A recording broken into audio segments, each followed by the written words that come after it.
जो एकादशी है वो कब की है, 14 की है या 15 की है। 14 का तो कोई मतलब ही नहीं है, लोग कंफ्यूज हो रहे हैं कि 15 की है या 16 की है। तो उसके बारे में मैं आपको बस निवेदन कर देता हूं कि एकादशी कब की है।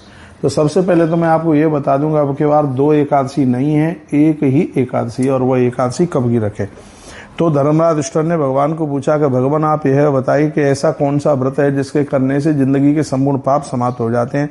तब भगवान कहते हैं कि सप्त जन्म कृतात् पापान मुक्ष्यते नाथ संशया तामे काम समपोष्यातः पुण्य नक्षत्र संयुताम। भगवान कहते हैं धर्मराज युधिष्ठिर को, एक जन्म की बात तो क्या, 7 जन्मों के पापों को जलाने की ताकत है जिसमें वह एकादशी है।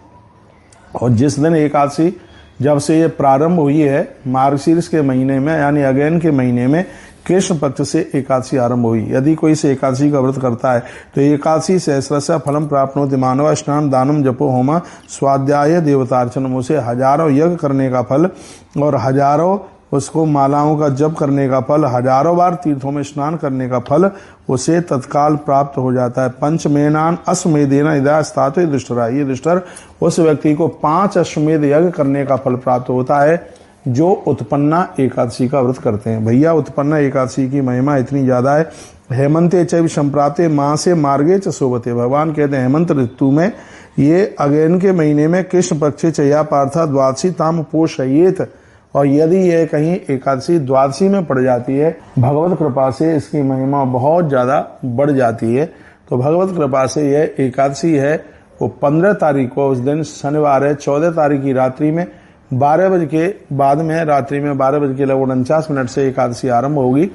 और जो कि ये 15 तारीख की रात्रि में यह एकादशी है वह 2 बजकर के कुछ मिनट तक 39 मिनट तक रात्रि तक यह रहेगी।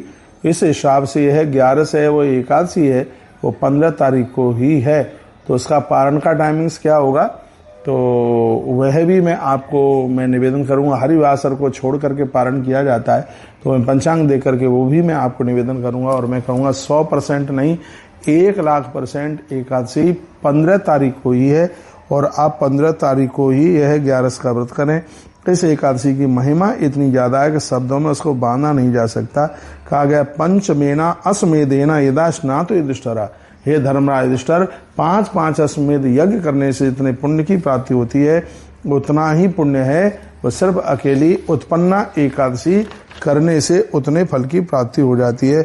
एकादशी का व्रत आरंभ करने के लिए जा रहे हैं तो उत्पन्ना एकादशी से ही अपना व्रत आप आरंभ करें। शुरू करने के लिए कृष्ण पक्ष और उसका उद्यापन करने के लिए शुक्ल पक्ष को बहुत ज्यादा माना गया है। एक बार फिर सुनेंगे, एकादशी आरंभ करने के लिए कृष्ण पक्ष और उसका उद्यापन करने के लिए शुक्ल पक्ष को बहुत ज्यादा विशेष माना गया है। तो उत्पन्ना एकादशी कृष्ण पक्ष में पड़ती है, मार्गशीर्ष अगैन का महीना, जो कि 15 दिसंबर को यह एकादशी है। और आप सब यह व्रत जरूर करें, अवश्य में करें, क्योंकि एकादशी हमारे एक जन्म के नहीं 7 जन्मों के पापों को जला करके राख कर देती है। मैंने टाइमिंग्स भी आपको बता दी है। 15 तारीख शनिवार एकादशी है। बहुत बहुत धन्यवाद, वीडियो आपने पूरा सुना है। ऐसे हमारे साथ जुड़े रहिए, नई नई अपडेट प्राप्त करते रहिए। आगे